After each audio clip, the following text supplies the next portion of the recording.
ሰላም ወደ ተከበራችሁ የንቁ ሚዲያ ቤተሰቦቻችን ከንቁ ሚዲያ የዕለተ ዓርብ ዋና ያልናቸውን ዜናዎች ወደ እናንተ ይዘን ቀርበናል። ከዜናዎቹ ጋር አድናት ነኝ። አብራችሁን ቆዩ። የኢትዮጵያ ሰብአዊ መብት ኮሚሽን በታጣቂ ቡድኖች የሚፈጸሙ ጥቃቶች ሊቆሙ ይገባል ሲል አሳሰበ። እንደሚከተለው ይቀርባል። በኦሮሚያ ክልል አርሲ ዞን በተለያዩ ወረዳዎች በታጣቂ ቡድኖች የሚፈጸሙ ጥቃቶች ከፍተኛ የሰብአዊ መብት ጥሰቶችን እያስከተሉ መሆኑን የኢትዮጵያ ሰብአዊ መብት ኮሚሽን አስታወቀ። በሽርካ ጉና፣ መርቲ፣ አሰኮና ኦንቆሎ ዋቢ ወረዳዎች በተፈጸሙ ጥቃቶች የሰው ሕይወት መጥፋት፣ አካል ጉዳት፣ እገታና መፈናቀል መድረሱንም ገልጿል። ኮሚሽኑ የፌዴራልና የኦሮሚያ ክልል መንግስት በዞኑ በተለያዩ አካባቢዎች በሰዎች ላይ እየደረሰ ያለውን ግድያና አካል ጉዳት፣ የንብረት ውድመት፣ መፈናቀል እልባት ለመስጠት በቂ የጸጥታ አካላት ማሰማራትና ተጠያቂነትን ማረጋገጥ ጨምሮ አፋጣኝ ተጨባጭ ዘላቂ እርምጃዎችን ሊወስድ ይገባል ሲሉም ጠይቋል። የአመራር ክህሎት በሚል ርዕስ ለሃይማኖት አባቶች ስልጠና ተሰጠ። ተጨማሪ አለ። የአመራር ክህሎት በሚል ርዕስ ለሃይማኖት አባቶች ስልጠና ተሰጠ።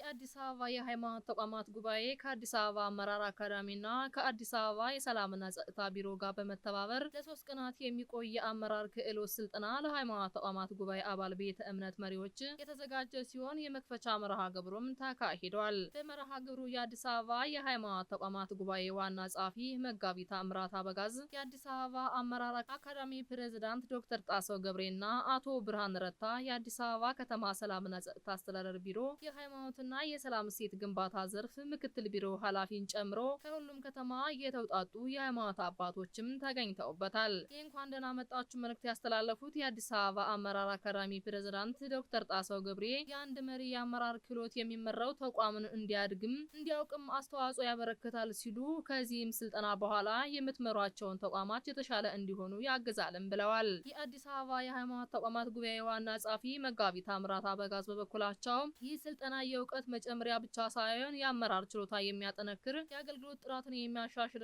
ለማህበሩ የተሻለ አስተዋጽኦ ለማድረግ የሚያግዝ መድረክ ነውም ሲሉ ተናግረዋል። መጋቢ ታምራት አክለው እውነተኛ መሪ መማር አያቋርጥም፣ ራሱን ማሻሻል ይቀጥላል፣ ለሌሎችም የተሻለ አገልግሎት ለመስጠት ይተጋል ያሉ ሲሆን ዛሬ እናንተ በዚህ ስልጠና ላይ መገኘታችሁ ለመማራችሁ ያላችሁን ፍላጎትና ለማገልገል ያላችሁን ቁርጠኝነት ያሳያል። ይህም የታላቅ መሪ ምልክት ነውም ብለዋል። የሃይማኖት ተቋማት ለከተማችን የሰላምና የአብሮነት መሰረት ናቸው ያሉት ደግሞ የአዲስ አበባ ከተማ ሰላምና ጸጥታ አስተዳደር ቢሮ የሃይማኖትና የሰላም እሴት ግንባታ ዘርፍ አቶ ብርሃን ረታ ናቸው። አቶ ብርሃን ረታ አክለውም የሃይማኖት ተቋማት በሀገር መንግስት ግንባታ ውስጥ ከፍተኛ አስተዋጽኦ ካላቸው ተቋማት መካከል አንዱ እንደሆነ ጠቅሰው አሁንም ይህንን ለማስቀጠል በጋራ እንደሚሰራም ገልጸዋል።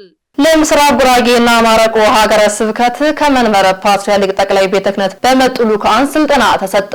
እንደሚከተለው ይቀርባል። ለምስራቅ ጉራጌና ማረቆ ልዩ ወረዳ ሀገረ ስብከት ከመንበረ ፓትርያርክ ጠቅላይ ቤተ ክህነት በመጡ ልኡካን ስልጠና ተሰጠ። በምስራቅ ጉራጌ ማረቆ ልዩ ወረዳ ሀገረ ስብከት ለ2 ቀናት የሚቆይ ስልጠና ከመንበረ ፓትርያርክ በተመደቡ ልኡካን እየተሰጠም ይገኛል። ብፁዕ አቡነ ኤጲፋኒዮስ የምስራቅ ጉራጌና ማረቆ ልዩ ወረዳ ሀገረ ስብከት ሊቀ ጳጳስ በተገኙበት የሚሰጠው ይህ ስልጠናን አስመልክቶ ሊቀ ካህናት ቀሲስ ሰለሞን አባይነህ የምስራቅ ጉራጌና ማረቆ ልዩ ወረዳ ሀገረ ስብከት ዋና ስራ አስኪያጅ እንደገለጹት ስልጠናው የተሰጠ የሚገኘው ከመንበረ ፓትርያርክ በመጡ ልኡካን ክቡር መጋቢ ሐዲስ ጸጋ ወልደ ትንሳኤ በመንበረ ፓትርያርክ ጠቅላይ ቤተ ክህነት የሰንበት ትምህርት ቤቶች ማደራጃና መምሪያ ኃላፊ እንዲሁም በኢትዮጵያ ኦርቶዶክስ ተዋሕዶ ቤተክርስቲያን በመንበረ ፓትርያርክ ጠቅላይ ቤተ ክህነት ቁጥጥር መምሪያ ኃላፊ በሆኑት መምህር ማሞ ከበደ ነው ሲሉ ገለጻ አድርገዋል። የስልጠናው ይዘትን አስመልክቶ በሰጡት መረጃ የአመራር ጽንሰ ሀሳብ ውቅርና የውጤታማ መሪ መገለጫዎች ላይ የሚያተኩር ሲሆን በወረዳው የሚገኙ አገልጋዮችም በስልጠናው መደሰታቸውና መሰል ስልጠናዎችም ተጠናክረው እንዲቀጥሉ ጠይቀዋልም ብለዋል። ሊቀ ካህናት ቀሲስ ሰለሞን አክለው እንደገለጹት ከዚህ ቀደም መሰል ስልጠናዎች የተሰጡ መሆናቸውን አንስተው ይህ ስልጠና በቅዱስ ሲኖዶስ ውሳኔ መሰረት በሁሉም ሀገረ ስብከት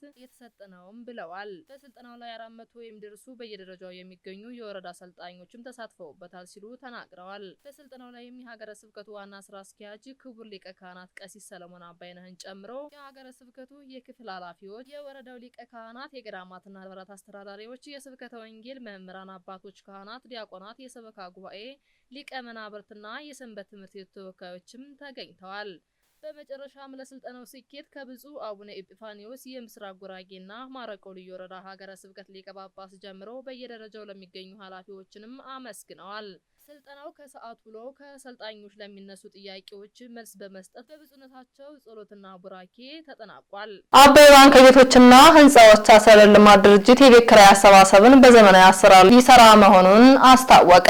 እንደሚከተለው ይቀርባል። አባይ ባንክ የቤቶችና ህንጻዎች አስተዳደር ልማት ድርጅትን የቤት ኪራይን አሰባሰብ በዘመናዊ አሰራር ለመተካት የሚያስችል አማራጭ መንገድ ማቅረቡ ተገለጸ። በብፁዕ አቡነ ሳይሮስ የመንበረ ፓትርያርክ ጠቅላይ ቤተ ክህነት ጽሕፈት ቤት ዋና ስራ አስኪያጅ የሸገር ከተማና የደቡብ ምዕራብ ሸዋ ሀገረ ስብከት ሊቀ ጳጳስ የሰጡትን አመራር ተከትሎ የኢትዮጵያ ኦርቶዶክስ ተዋሕዶ ቤተክርስቲያን ቤቶችና ህንጻዎች አስተዳደር ልማትና ድርጅት የጀመረውን የደንበኛ ተኮር አሰራር ተግባራዊ ለማድረግ ከሚያደርገው ጥረቶች መካከል የደንበኞችን እንግልት የሚቀንስ የዲጂታል የክፍያ ስነ ስርዓት ተግባራዊ ለማድረግ የሚያስችል አባይ ባንክ ያቀረበው አማራጭ ዛሬ ለድርጅቱ አስተዳደር ጉባኤ አባላት አቅርቦ ውይይትም ተደርጎበታል። ውይይቱ በቤቶችና ህንጻዎች አስተዳደር ልማት ድርጅት ዋና ስራ አስኪያጅ በሊቀ ስዩማን እስክንድር ገብረ ክርስቶስ የተመራ ሲሆን የአባይ ባንክ የስራ ኃላፊዎችና የዲጂታል ባለሙያዎችም ተሳትፈውበታል። በዚሁ ጊዜ ሲስተሙን ተግባራዊ በማድረግ ሂደት ውስጥ በቀረበው ጥናት ላይ ከአስተዳደር ጉባኤ አባላት ለተነሱ ጥያቄዎች ከባለሙያዎችና ከባንኩ የስራ ኃላፊዎች ምላሽና ማብራሪያ ተሰጥቶባቸዋል። በመጨረሻም የድርጅቱ ዋና ስራ አስኪያጅ በአባይ ባንክ በኩል ስለቀረበው ገለጻ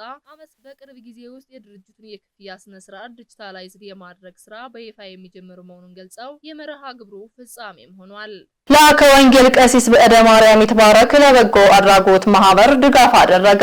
ተጨማሪ አለን። ለአከ ወንጌል ቀሲስ በእደ ማርያም ይትባረክ የንስሐ ልጆቻቸውን በማስተባበር ለማማ ዘውዲቱ መሸሻ የህፃናትና በጎ አድራጎት ልማት ማህበር የተለያዩ ድጋፎችንም አደረጉ። ለአከ ወንጌል ቀሲስ በእደ ማርያም ይትባረክ የአዲስ አበባ ሀገረ ስብከት የትምህርት ስርጭት ኃላፊ የንስሐ ልጆቻቸውን በማስተባበር ለማማ ዘውዲቱ መሸሻ የህፃናትና በጎ አድራጎት ልማት ማህበር የተለያዩ ድጋፎችንም አድርገዋል። የብዙዎች እናት በሚል ቅጽል ስም የሚታወቁት ማማ ዘውዲቱ መሸሻ የዘውዲቱ መሸሻ ህጻናትና ቤተሰብ የበጎ አድራጎት ልማት ማህበር መስራችም ናቸው። ማማ ዘውዲቱ በ1984 ተቋሙ ሲመሰረት አቅም የሌላቸው 26 ህጻናትና 7 አባወራዎችን በመያዝ ነበር። ነገር ግን አባወራዎቹ በመደራጀትና ስራ በመያዝ ወላጅ አልባና ችግረኞች ህጻናትን በተከራዩት ቤት ማሳደግም ጀመሩ። ከዚያን ጊዜ ጀምሮ የበርካታ ህጻናት እናት የሆኑት ማማ ዘውዲቱ ልጆቻቸውን ለቁም ነገር በማብቃትም ይታወቃሉ። እስከ 2017 ዓመተ ምህረት መጨረሻ በማዕከሉ ያደጉ ልጆች 2 የማስተር 16ቱ ደግሞ የመጀመሪያ ዲግሪ 25ቱ ደግሞ በዲፕሎማ 13 ልጆቿ ደግሞ በሰርቲፊኬት ደረጃም ተመርቀዋል። ባላቸው ደግነትና ርህራሄ የሚታወቁት እኚህ እናት የመሰረቱት የበጎ አድራጎት ማህበር በተለያዩ ችግሮች ቋሚ ቦታ ሳያገኝ የተዘዋወረ ሲሰራ የቆየ ቢሆንም በቀዳማዊት እመቤት ጽሕፈት ቤት አማካኝነት ባገኘው ቦታ በጉለሌ ክፍለ ከተማ ቁስቋም አካባቢ ማዕከሉ አገልግሎት እየሰጠም ይገኛል። የማማ ዘውዲቱ መሸሻ በጎ ስራ በሁላችን ልብ ውስጥ ሊዘራ ይገባል በሚል ለአከ ወንጌል ቀሲስ በእደ ማርያም ይትባረክ የንስሐ ልጆቻቸውን በማስተባበር ለበርካታ ሰዎች ምሳሌ የሚሆን ስራ እያከናወኑም ይገኛሉ። እኒህ አባት በንስሐ ልጆቻቸው አማካኝነት በማዕከሉ ለሚገኙ ህጻናት ድጋፍ የሚያደርጉ ሲሆን በቋሚነት ለ13 ህጻናት እያንዳንዳቸው በየወሩ 2400 ብር ወጪ በማድረግ ፍላጎታቸውንም እየሸፈኑ ይገኛሉ። በየዓመቱ ደግሞ አብይ ጾም ወቅት ከ450 በላይ የሚሆኑ የንስሐ ልጆቻቸውን አስተባብረው የአይነትና የገንዘብ ድጋፍም ያደርጋሉ። ዘንድሮም የካቲት 22 ቀን 2018 ዓመተ ምህረት ከ350 ሺህ ብር በላይ የሚገመት የአይነት ድጋፍ በማሰባሰብ ለሁሉም ምሳሌ የሚሆን በጎ ስራም አከናውነዋል። የቡኖ በደሌ ሀገረ ስብከት ሊቀ ጳጳስ ብፁዕ አቡነ ኤፍሬም በዚህ መርሃ ግብር ላይ ተገኝተው ትምህርት የሰጡ ሲሆን ለአከ ወንጌል ቀሲስ በእደ ማርያም ይትባረክ እየሰሩት ያለውን በጎ ተግባር በሌሎችም አባቶች ሊለመድ የሚገባ ታላቅ ስራ ነው ብለዋል። ለአከ ወንጌል ቀሲስ በእደ ማርያም ይትባረክ ከዚህ ቀደምም እነዚሁን የንስሐ ልጆቻቸውን በማስተባበር በመቄዶንያ ለአረጋውያንና የአእምሮ ህሙማን ማገገሚያ ማዕከል ድጋፍ ያደረጉ ሲሆን ሌሎችም በርካታ ሰዎች ድጋፍ በማድረግ ለመሰል አባቶች አርአያ የሚሆኑ ስራ እየሰሩ ይገኛሉ ሲሉ ተናግረዋል። እማማ ዘውዲቱ መሸሻ የህጻናትና ቤተሰብ የበጎ አድራጎትና የልማት ማህበር በአሁኑ ሰዓት ዘር ሃይማኖት ሳይለይ ለ121 ህጻናትና ወጣቶች ድጋፍ እያደረገም ይገኛል። የካቲት 27 ቀን 2018 ዓመተ ምህረት ከንቁ ሚዲያ ደረስላችሁ ዜናዎችን ይመስሉ ነበር። ቀሪዎቹን ከቀሪ የንቁ መርሃ ግብሮች ጋር አብራችሁ ቆዩ እያለን እኛ ከወዲሁ ተሰናበትናችሁ። ሰላም እግዚአብሔር ከእናንተ ጋር ይሁን። ቸር ሰንብቱ። ንቁ ኦርቶዶክስ ተዋሕዶ የጸሎትና የንስሐ መርከብ ማህበር በእግዚአብሔር ፈቃድ በወንድማችን የኔነ ተስፋ አስተባባሪነት ከተመሰረተ ጊዜ ጀምሮ ከሚሰጣቸው ዘርፈ ብዙ መንፈሳዊ አገልግሎቶች መካከል የሐዋርያዊ አገልግሎትና ያሬዳዊ ዝማሬዎች አንዱ ነው። በዚህ ክፍል የኦርቶዶክሳዊ ተዋህዶ ቤተክርስቲያንን ዶግማና ቀኖና የጠበቁ ኦርቶዶክሳዊ ለዛ ያላቸው ለነፍስ እረፍትን የሚሰጡ ወቅታዊና ዘመኑን የዋጁ ስብከቶችና ያሬዳዊ ዝማሬዎችን በመላው ዓለም ለሚገኙ ተመልካቾቹ በንቁ ሚዲያና በኢትዮ ማህበር የዩቲዩብ ቻናል እያቀረበ ይገኛል። አገልግሎቱ በመላው ዓለም ለሚገኙ አማኞች ተደራሽ እንዲሆን በየዕለቱ የሚለቀቁ ስብከቶችንና መዝሙሮችን ላይክና ሼር ያድርጉ። እንዲሁም የዩቲዩብ ቻናላችንን ሰብስክራይብ በማድረግ የዚህ ታላቅ አገልግሎት ባላሻራ ይሁኑ። ንቁ ሚዲያ ርቱ የቤተ ክርስቲያን ልሳን